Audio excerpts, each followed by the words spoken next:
이 시간에는 하늘이 무너져도 라고 하는 주제를 가지고 주의 말씀을 함께 듣도록 하겠습니다. 지난 목요일에 저와 아주 가까운 분이 서울 성모병원에 입원하여 있기에 병문 안하기 위하여 갔습니다. 중동역에서 10시 30분경에 전철을 타고 온수역에서 7호선으로 갈아탔습니다.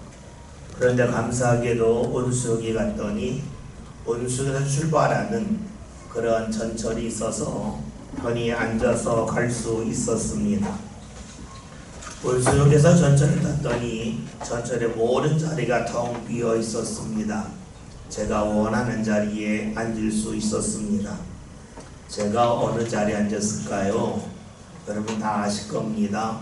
7좌석이 있는 데서 맨 구석 오른쪽에 앉았습니다. 저만 그런 줄 알았는데 다른 사람들도 가운데 앉지 않고 다 끝자리에 앉았습니다. 여러분, 왜 사람이 전철을 타면 7좌석이 있는데 그 가운데서 끝자리에 앉을까요?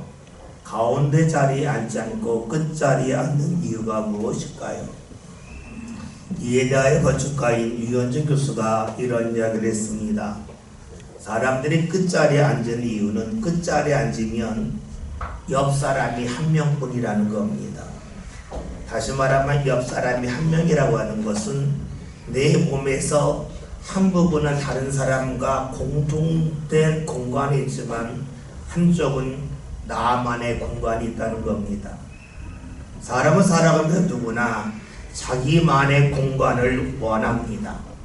그래서 공적인 자리인 전철을 탈 때에도 내가 스스로 있을 수 있는 여건이 주어진다면 나만의 공간을 차지할 수 있는 곳을 향하여 사람이 무의식적으로 움직인다 하는 겁니다.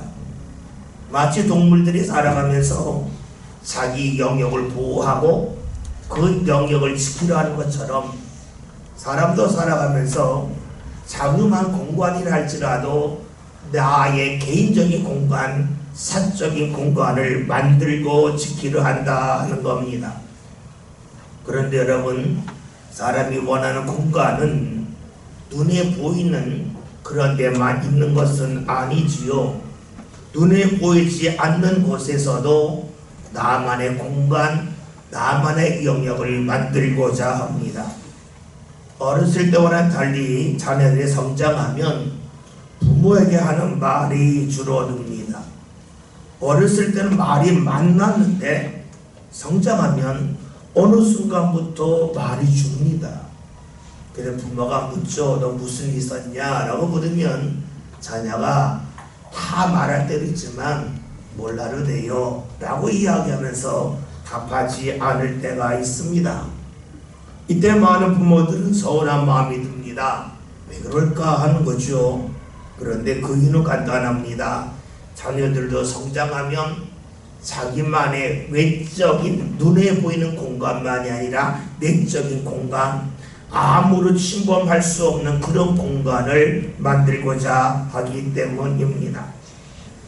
다시 말하면 자녀들이 어느 정도 성장하면 내 생각이 옳다 그들을 떠나서 나 혼자 생각할 수 있는 공간을 만들고자 합니다. 그리고 그 자리에 부모조차도 끼어드는 것을 꺼려합니다. 자기만의 사적인 영역을 만들고자 한다는 겁니다. 기차에서 사람들이 앉을 때에 나만의 공간을 만들 수 있는 곳을 향하여 몸이 움직여지는 것처럼 사람도 살아가면서 나의 생각의 공간을 다른 사람이 침범하지 않기를 원하는 모습이 있습니다. 그래서 이 공간을 만들고 이 공간 영역을 지키고자 합니다. 앞으로 2일 후인 6월 3일에 21대 대통령 선거가 있습니다. 원래 올해는 선거가 없는 해이지만 지난해 12월 3일 대통령이 계엄을 선포한 후에 그가 파면에 되어서 대통령 선거를 하게 되었습니다. 대통령이 계엄을 선포했을 때에 사람들의 반응은 크게 두 가지였습니다. 한쪽에서는 지금이 어느 시대인데 계엄을 선포한단 말인가. 야당이 마음에 안 들면 설득하고 또 설득하는 것이 정치인데 대통령이 정치를 모른다고 대통령을 탓했습니다. 반면 한쪽에서는 대통령이 하는 것을 야당이 사사건건 반대하니 대통령직을 제대로 수행할 수 있겠는가. 오죽하면 계엄을 선포하겠느냐 하면서 대통령을 옹호하는 이들이 있습니다. 이를 단순하게 보면 대통령과 야당은 서로 이렇게 말할 수 있습니다. 당신이 어떻게 우리한테 그럴 수 있습니까? 그러면 안 되지요 하는 마음을 모두 갖고 있었습니다. 그런데 생각해 보니까 이런 마음은 정치인들에게만 있는 것은 아닙니다. 오늘 우리로 살아가면서 누군가에게 당신이 나한테 어떻게 이럴 수 있습니까? 그러면 안 되지요 라는 말을 자주 입에 올립니다. 생각해 봅시다. 왜 이런 말을 하겠습니까? 당신이 나한테 이러면 안 되지요 어떻게 이럴 수 있습니까? 라는 말을 왜 합니까? 그 이유는 내가 정한 범위가 있고 기준이 있는데 상대가 여기서 벗어났기 때문입니다. 그러니까 그 영역을 벗어났을 때에 자신도 모르게 분노하고 이것을 참지 못합니다. 특별히 내가 열심을 다한 대상이 있다면, 내가 수고를 많이 한 대상이 있다면 그를 향한 기대가 큽니다. 그런데 그 기대가 무너졌을 때에, 그 기대를 상대가 충족하지 못했을 때에 자신도 모르게 말합니다. 당신이 나한테 어떻게 이럴 수 있습니까? 이러면 안 되는 것 아닙니까? 하면서 상대를 탓합니다. 그를 향한 마음이 차가워집니다. 그를 향하여 갔던 나의 얼굴이 다른 데로 돌아가고 맙니다. 그런데 여러분, 당신이 나에게 이럴 수 있습니까? 라고 하는 말이 비단 눈에 보이는 사람에게만 하는 말입니까? 그렇지 않죠. 우리는 하나님이 내 눈에 보이지 않지만 하나님에게로 이런 말을 합니다. 하나님, 어찌 나에게 이럴 수 있습니까? 라는 말을 나 자신도 모르게 무심코 던집니다. 하나님을 믿지 않는 사람들이 세상이 험악해질수록 이런 말을 하죠. 하나님이 살아계시다면 이런 일이 일어날 수 없지. 하나님 안 계신 거야 라고 말을 합니다. 세상이 험악해지는 그 증거는 하나님이 없다는 겁니다. 그러면 믿는 사람은 어떠합니까? 열심히 하나님을 믿는 사람이 힘든 일을 겪으면 하나님에게 항의합니다. 하나님, 내가 교회에서 어떻게 신앙생활 했는지를 아신다면 이러면 안 되지요. 하나님 그럴 수 있습니까? 하는 마음을 가지고 하나님에게 따지기도 합니다. 봅시다. 우리는 세상에서 만나는 사람이든 혹은 내가 믿는 하나님이든 내 마음에 들지 아니하면 이러면 안 되지요. 왜 그러십니까? 라는 말을 합니다. 내가 정의로운 기준이 있고 내가 설정한 범위가 있는데 이것을 넘어서는 경험을 할 때에 그런 말을 합니다. 그런데 생각해 봅시다. 이러면 안 된다고 말하는 순간에 나는 어느 자리에 있는 겁니까? 내가 절대적으로 옳다고 하는 자리에 있는 겁니다. 내가 100% 옳기 때문에 상대가 이러면 안 된다고 말하는 것이지요. 그런데 과연 세상에서 100% 옳은 사람이 있습니까? 하나도 없습니다. 그럼에도 불구하고 사람들은 내가 생각하고 내가 판단하는 것이 옳다고 여깁니다. 100% 옳은 사람이 없다고 말하면서도 자기가 옳다고 말합니다. 이것은 나는 다른 사람과 다르다는 겁니다. 나의 수준은 다른 사람의 수준과 다르다는 겁니다. 다른 사람들은 땅에 있다면 나는 하늘에 있다는 겁니다. 말을 그렇게 하지는 아니하지만 그런 마음을 가지고 살아갑니다. 그리고 내가 옳다는 생각, 이것을 지키고자 합니다. 그것은 내가 지켜야 될 나의 자존심의 영역이기 때문입니다. 마치 기차를 탈 때에 빈자리가 있으면 맨 구석에 가서 나의 사적인 공간을 내가 만들고 싶어하는 것처럼 나의 자존심의 영역에서도 그 누구도 침범할 수 없는 그런 영역을 만들고자 합니다. 그래서 나와 다른 사람을 만나면 내 기대가 무너지면 그러면 안 된다 라고 말을 합니다. 근데 이렇게 말할 때에는 이런 마음이 있는 거죠. 당신은 나한테 이렇게 해야 됩니다. 당신이 나에게 이렇게 하는 것이 옳습니다라고 하는 그 마음이 있습니다. 사람에게만 그런 건 아니에요. 하나님에게는 그래요. 하나님 적어도 나에게는 이만큼 해줘야 되지 않겠습니까? 하나님, 다른 사람은 몰라도 저에게는 이러한 길을 열어주셔야 되지 않겠습니까? 라고 하는 마음이 있습니다. 그런데 그것이 무너지면 하나님을 멀리하고 하나님을 부정하고 싶습니다. 왜 그렇겠습니까? 우리는 하나님을 믿으면서 내가 바르게 믿는다고, 내가 옳다고 여기기 때문입니다. 그런데 생각해 봅시다. 왜 우리가 하나님을 믿습니까? 그 이유는 내가 부족하기 때문입니다. 부족하다고 하는 것은 내 육체의 능력이 부족하다는 것만이 아닙니다. 내가 생각하고 내가 판단하는 것이 부족하기 때문에 하나님을 믿는 겁니다.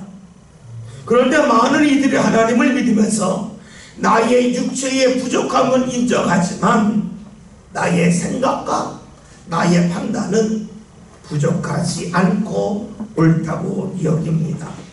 그러기에 하나님께서 내가 생각한 대로, 내가 기대한 대로 움직여 주셔야 된다고 믿습니다.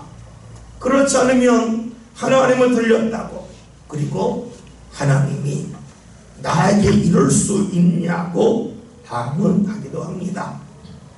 다시 말하면 하나님이 나보다 외적인 능력은 뛰어나지만 판단하는 내적인 능력은 나보다 떨어진다고 여기기 때문입니다. 우리 시대만 그렇겠습니까? 그렇지 않죠. 어느 시대만 사람들은 그런 마음을 지니고 있습니다. 오늘 성경에서는 이런 마음을 지닌 이들을 향하여 말씀하고 있어요. 2절에는 말씀 보겠습니다. 내가 증언하노니 그들이 하나님께 열심히 있으나 올바른 지식을 따르는 것이 아니니라. 예. 말씀을 보면 사도 바울이 성령의 감동을 받아서 하나님의 마음을 가지고 로마의 교회에 편지를 보냅니다. 하는 말이 무엇이냐면 유대인들에게 너희는 하나님을 향한 열심이 있다고 말합니다. 열심히 믿었다는 거예요. 그 당시 역사적인 기록을 보면 이런 것이 있습니다. 당시 사람들은 한 달에 이틀을 일하지 않았답니다. 그 이틀은 해가 가장 밝은 보름날 일하지 않았고, 달이 가장 밝은 보름에 일하지 않았고, 달이 없는 금음에 일하지 않았다는 겁니다. 이틀을 일하지 않았대요. 그런데 유대인들은 다른 거예요. 안식일을 지킨다고 하면서 7일 중에 하루를 쉬는 거예요. 다른 사람은 2번 쉬는데 유대인들은 4번, 많게는 6번을 쉽니다. 생각해 보세요. 직장에서 함께 일하는 사람이 있는데 이 사람이 오늘 안 나오는 거예요. 내가 대신 일이 되잖아요. 한두 번도 아니고 반복적으로 그래요. 얼마나 믿겠습니까? 유대인들은 그러하기에 많은 사람들에게 미움을 받았어요. 그러나 하나님을 믿어요. 그뿐만이 아니에요. 이들은 말씀을 지킨다고 돼지고기를 안 먹는 거예요. 여러분 보세요. 함께 모여서 음식을 먹는데 맛있게 먹지 않고 음식 편식하고 깨작깨작 먹으면 얼마나 마음이 상합니까? 유대인들이 그런 거예요. 그런대로 이들이 하나님을 믿어요. 그러니까 미움을 받으면서 믿으니까 인정하는 겁니다. 유대인들은 하나님을 열심히 믿는다는 겁니다. 그런데 문제가 있어요. 무엇입니까? 올바른 지식을 따르지 않았다는 거예요. 하나님을 제대로 몰랐다 하는 겁니다. 하나님을 제대로 몰랐다고 하는 것은 하나님이 무엇을 좋아하시는지 무엇을 좋아하지 않는지를 잘 몰랐다는 겁니다. 여러분, 이 말씀이 이해가 되십니까? 하나님을 믿는데 어떻게 하나님을 모를 수 있을까? 1, 2년 믿은 것도 아니고 수십 년 믿으면서 어떻게 하나님을 모를 수 있을까? 이해하기가 힘듭니다. 우리는 이런 생각이 있습니다. 오랫동안 하면 잘할 거라고 하는 생각이 있어요. 그런데 이런 생각은 맞을 수도 있지만 틀릴 수도 있어요. 우리가 낯선 곳에 가면 어디에 가서 밥을 먹어야 될지 참 힘들죠. 정보가 있으면 식당에 가면 되는데 정보가 없으면 어느 식당에 가는지 참 힘들어요. 뭐 간판을 보잖아요. 간판을 뭐 이런 집사 원조 식당이 붙어 있잖아요. 괜히 믿음이 가요. 또 어느 식당에 가면 3대째 붙어 있어요. 그럼 믿음이 가요. 오랫동안 있으니까.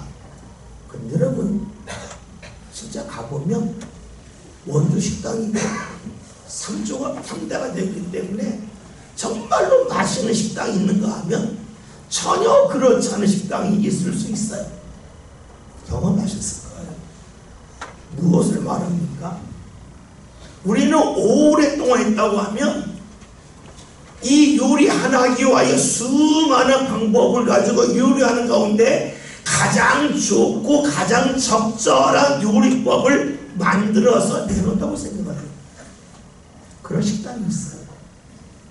그런데 어떤 식당은 오랫동안 운영하고 있지만 전혀 요리를 연구하지 않고 처음에 만들었던 것을 가지고 계속해서 내놓는 집이 있어요. 무엇을 말해요? 오랫동안 하면서 가장 좋은 방법을 찾는 식당이 있는가 하면 오랫동안 하지만 한 가지 방법만 가지고 개발하지 않은 집이 있다는 거예요. 분명 다릅니다. 또 어떤 집은 식당을 개업한 지 얼마 안 돼서 맛있는 집이 있어요. 주인이 끊임없이 새로운 방법을 찾아가면서 가장 적절한 방법을 찾는 집이 있다는 거예요. 그러기에 꼭 오래되었다고 해서 맛있는 식당도 아니고 얼마 되지 않았다고 해서 맛없는 식당도 아님을 우리는 알고 있어요. 그러면 여러분 음식만 그럴까요? 하나님을 믿는 것은 어떻겠습니까? 하나님을 오랫동안 믿으면서 하나님이 무엇을 좋아하시는지를 찾아가는 신앙의 사람이 있는 것 하면 오랫동안 믿었지만 한 가지 방법을 가지고 그대로 계속해서 고수하는 사람이 있다면 어떡하겠습니까? 성경을 보면 하나님의 말씀이 담긴 상자를 법궤라고 합니다. 십계명에 담긴 상자를 법궤라고 합니다. 이 하나님의 법궤가 아비나답의 집에 20년 있었습니다. 그런데 아비나답의 집에는 그 어떤 하나님의 복도 임하지 않습니다. 반면에 성경을 보면 오벳에돔이라고 하는 사람이 나오는데 그 집에 불과 석 달 동안 주의 말씀이 임하였는데 그 집이 하나님의 큰 복을 받습니다. 무엇을 말합니까? 오랫동안 말씀과 함께하지만 말씀의 사실을 맞추지 못하였다면 20년 동안 있어도 아무런 소용이 없다는 거예요. 3개월 있지만 말씀에 맞춰갈 때에 하나님의 역사가 일어났다는 겁니다. 그렇다면 오늘 말씀에서 유대인들이 하나님을 향한 열심은 있지만 하나님을 올바로 알지 못했다, 올바른 지식이 없었다는 말씀은 그냥 오래 믿었다는 거예요. 하나님이 무엇을 좋아하시는지 전혀 찾아가지 않았다는 거예요.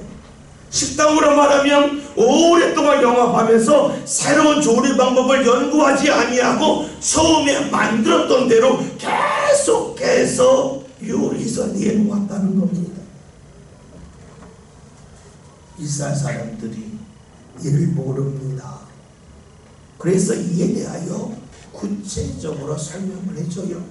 3절에는 말씀 뭘까요? 하나님의 의를 모르고 자기를 세우려고 미서 하나님의 의에 복종하지 아니하였느니라. 예. 말씀으로 보면 하나님의 의를 모르고 자기의 의를 내세웠다는 거예요. 이 말씀을 쉽게 이야기하면 이렇습니다. 내가 의롭다고 여기는 것을 하나님도 의롭다고 여겼다는 거예요. 내가 볼 때 옳은 것을 하나님도 옳다고 여겼다는 거예요. 여러분 살아가면서 그럴 때가 있잖아요. 내 입에 맛있는 음식을 다른 사람도 맛있게 먹을 거라고 생각을 해요. 내가 좋아하는 운동을 다른 사람도 좋아할 거라고 여겨요. 그런데 그럴 때도 있지만 그렇지 않을 때도 많습니다. 그것이 사람에게만 해당되는 거 아니라는 거예요. 하나님을 믿으면서도 내가 좋게 여기는 것을 하나님이 좋게 여길 거다. 내가 틀림없다고 여기는 것을 하나님이 틀림없다고 여길 거라는 겁니다. 그것이 무엇이냐면 하나님의 의를 모르고 내 의를 내세웠다. 내가 좋아하면 하나님도 좋아할 거라는 겁니다. 이런 사람들의 특징은 다른 말로 하면 하나님이 나와 같다는 거예요. 창세기 4장이라는 말씀을 보면 가인과 아벨이 하나님 앞에 제사를 드립니다. 가인은 농사를 지었고 아벨은 양을 쳤습니다. 그러니까 제사를 드릴 때에 제물이 있는데 가인이 드린 제물은 많아요. 농사벌이니까 이것저것 많잖아요. 아벨에 대한 제물은 별로 없어요. 양뿐이 없어요. 그러니까 두루 볼 때에 가인의 제물은 어마어마하게 많고 아벨의 제물은 단 하나예요. 그리고 값어치도 볼 때에도 가인께 더 비싸요. 그런데 제사를 드렸는데 하나님이 가인 것 받지 않고 아벨 걸 받으셔요. 그러니까 가인도 화가 나는 거예요. 하나님, 제가 더 많이 드렸는데, 제가 더 비싼 거 드렸는데 왜 하나님은 많고 비싼 거 드린 내 거 안 받으시고 양 한 마리 드린 동생 아벨 걸 받으십니까? 화가 났습니다. 왜 그랬을까요? 하나님은 사람의 외모가 아닌 중심을 보시기 때문이에요.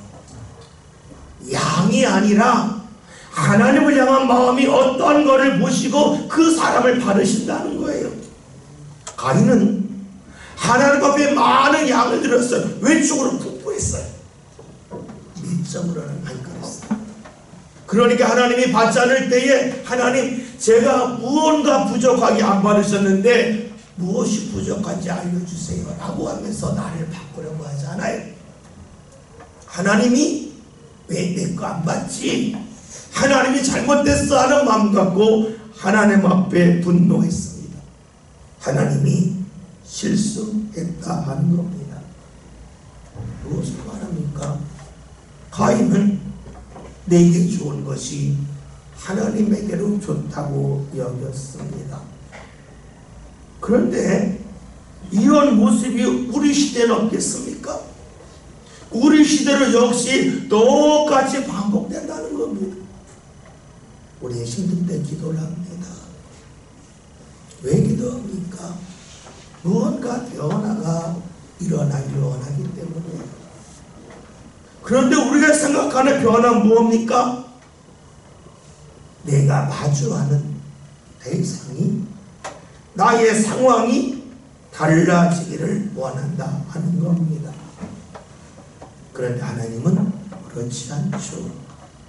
하나님은 나의 상황이 달라지는 것보다 내가 달라지기를 원하십니다. 그 이유는 간단해요. 하나님이 보실 때에 내가 있는 자리보다 내가 더 소중하기 때문이에요. 나보다 내 자리가 더 소중하면 자리를 바꿔주셔요. 그런데 하나님은 내가 내 자리보다 더 중요해. 중요한 걸 먼저 바꾸셔요. 그러니까 나를 바꿔주시려 합니다. 그런데 이런 하나님의 뜻을 받아들이기 어려워요. 우리는 내가 생각한 대로 하나님이 움직이기를 원하고 있습니다. 오늘 말씀은 사도 바울이 기록한 말씀인데 바울도 그랬습니다. 바울이 예수 믿는 사람을 박해했습니다. 왜 그랬을까요? 바울은 이해할 수 없었어요. 어떻게 하나님이 사람인데 어떻게 죽은 사람이 살아나? 그건 있을 수 없는 일이야. 나는 생각을 갖고 예수님을 믿는 사람을 박해하였습니다. 자기가 이해할 수 없는 일을 하나님이 하실 리가 없다고 여겼기 때문입니다. 그러면 그가 예수를 만났다면 달라졌을까요? 그렇지 않아요. 바울은 사도행전 20장을 보면 이런 설교를 합니다. 여러분, 내가 여러분들을 어떻게 대하는지 아시지 않습니까? 내가 과거에 예수 믿는 사람 많이 박해한 거 알지 않습니까? 그러니 내가 변화되었으니 그 이유는 내가 주를 만났기 때문입니다. 왜 이런 말 할까요? 바울은 그런 자신을 보면서 사람들이 달라질 줄 알았습니다. 그래서 바울은 유대인들에게 예수를 전하라 합니다. 하나님은 아니다. 네가 예수 전할 대상은 유대인이 아니라 이방인이라 합니다. 무엇을 말합니까? 바울이 생각한 방향과 주님이 생각한 방향이 일치하지 않았다는 겁니다. 우리는 이 세상을 살아가면서 내 생각과 하나님의 생각이 같을 거라고 하는 기대가 상당히 많이 있습니다. 그런데 여러분, 그것이 아닙니다. 무엇이 신앙입니까? 하나님이 나와 다름을 발견하는 겁니다. 무엇이 신앙입니까? 하나님 앞에서 내가 틀렸음을 발견하는 것이 신앙입니다. 다른 말로 하면 내가 하늘로 올라가려고 하는 생각, 내가 하나님이 되려고 생각을 무너뜨리고 버리는 것이 신앙입니다. 신앙은 내가 하나님과 같아지는 것이 아닙니다. 부족한 내가 하나님에게 맞춰가는 겁니다. 내가 옳다고 하는 생각을 내려놓고 하나님에게 가는 겁니다. 이것이 어떻게 가능합니까? 4절 말씀 보겠습니다. 그리스도는 모든 믿는 자에게 의를 이루려 율법의 마침이 되시니라. 아멘. 말씀을 보았더니 예수님을 통하여 그리스도를 통하여 가능함을 말하고 있습니다. 그리스도는 누군가? 율법의 마침이라고 그랬습니다. 율법은 하나님의 말씀을 말합니다. 그 말씀의 완성이 예수님이라는 겁니다. 봅시다. 말은 마음의 표현입니다. 마음을 알면 말을 이해합니다. 그러나 말을 이해했다고 해서 상대의 마음을 이해하는 건 아닙니다. 예수님이 율법의 마침이라고 하는 것은 하나님이 왜 그런 말씀을 하셨는지 예수를 통해 분명히 알 수 있다는 겁니다. 어떤 예수님의 모습입니까? 우리를 사랑하시는 모습입니다. 죄인도 포기하지 아니하시고 죄인을 위하여 십자가에 달려 죽는 그 예수님의 사랑을 통하여 우리는 하나님의 마음을 알 수 있다는 겁니다. 사람들은 포기하는 대상이 있습니다. 내 마음이 맞지 않거나 내 기준에서 크게 벗어나면 포기합니다. 그런데 놀랍게도 하나님은 그 누구도 포기하지 아니하십니다.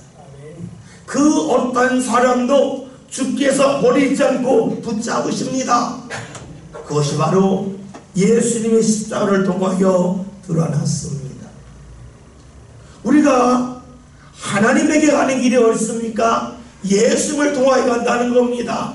내가 부족하지만 예수님을 보았더니 하나님을 버리지 아니하십니다. 나 포기하지 않구나, 나 붙잡고 계시구나 하는 것을 믿는 가운데 하나님 앞에 갈 수 있다는 겁니다. 예수님의 죽음은 십자가에서 이루어졌습니다. 예수님은 십자가를 지길 원치 아니하셨지만 기도하면서 십자가를 지십니다. 다시 말하면 하나님 앞에 기도하면서 하나님이 예수님과 같아지길 원하신 것이 아니라 예수님이 하나님과 같아지겠습니다. 자신의 뜻을 하나님이 따르길 원하는 것이 아니라 하나님의 뜻에 맞추어서 예수님이 뜻을 포기하고 하나님 앞에 갑니다. 이것이 바로 십자가입니다. 우리는 예수님을 통하여서 하나님을 보게 됩니다. 어떻게 하면 하나님 앞에 갈 수 있는지를 압니다.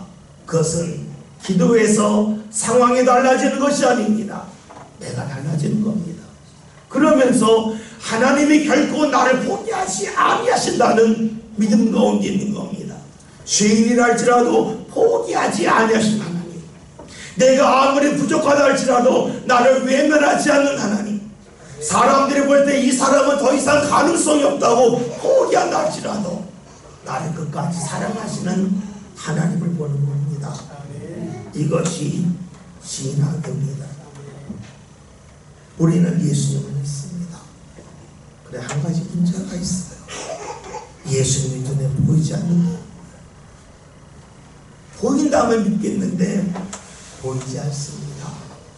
그래서 믿기가 어렵죠. 그런 우리에게 하나님 허락하신 것이 있습니다. 바로 주의 영입니다. 주의 영, 성령을 통하여 주께서 우리로 하여금 볼 수 없는 것을 믿게 하십니다. 예수님이 눈에 보이지 않지만 예수님을 믿게 하십니다. 2000년 전 이 땅 안에 유대 땅에 오신 예수님이지만 성령을 통하여 그 예수님이 나를 사랑하고 계시고 그리고 나를 인도하심을 믿게끔 합니다. 그러기에 우리에게 성령의 도움이 필요합니다. 성령의 도움이 있어야 하나님을 믿습니다. 우리는 이 세상 살아가면서 나를 높이고자 하는 마음이 늘 있습니다. 그래서 누군가를 보면 잘하는 것이 있어도 막 칭찬하면 마지막에 그런데 이거 좀 하시오, 다 잘하는데 이게 좀 잘 못하네 라고 말합니다. 누군가를 깎아내리고 싶어요. 내가 그 위에 서고 싶어요. 그 자존심이 있어요. 우리는 자존심이 무너지면 내 삶이 끝난다고 여겨요. 내 자존심을 하늘에 올리려고 합니다. 우리 속담이란 말이 있죠. 하늘이 무너져도 솟아날 구멍이 있다는 것이 있습니다. 저는 그 속담이 이렇게 들립니다. 내 자존심이 무너져도 살 수 있다는 거예요. 내가 원하는 것이 이루어지지 않는다 할지라도 살 수 있다는 거예요. 왜 그렇습니까? 우리에게는 예수님이 계시기 때문입니다. 하늘이 무너지는 일, 내 자존심이 바닥에 추락하는 일, 내가 기대했던 것들이 전혀 이루어지지 않는 안타까움이 있다 할지라도 여러분 두려워하지 맙시다. 하늘이 무너진 것과 같은 아픔이 있다 할지라도 두려워하지 맙시다. 솟아날 구멍이 있습니다. 그 구멍이 무엇입니까? 오늘 말씀대로 하면 예수 그리스도입니다. 그리스도는 모든 믿는 자에게 의를 이루시는 율법의 마침입니다. 예수님을 붙잡읍시다. 그리하여 예수님을 의지하여 하나님 앞에 갑시다. 예수님 의지하여 하나님이 나를 받으심을 경험합시다. 그리하여 하늘이 무너진 것과 같은 아픔이 있다할지라도 내 삶을 다시금 세우시는 주의 역사. 하늘이 무너져도 솟아날 구멍이 있다고 하는데 주께서 내 삶 가운데 새로운 길을 열어주시는 복된 역사를 볼 수 있는 저와 여러분 다 될 수 있기를 주의 이름으로 기원드립니다.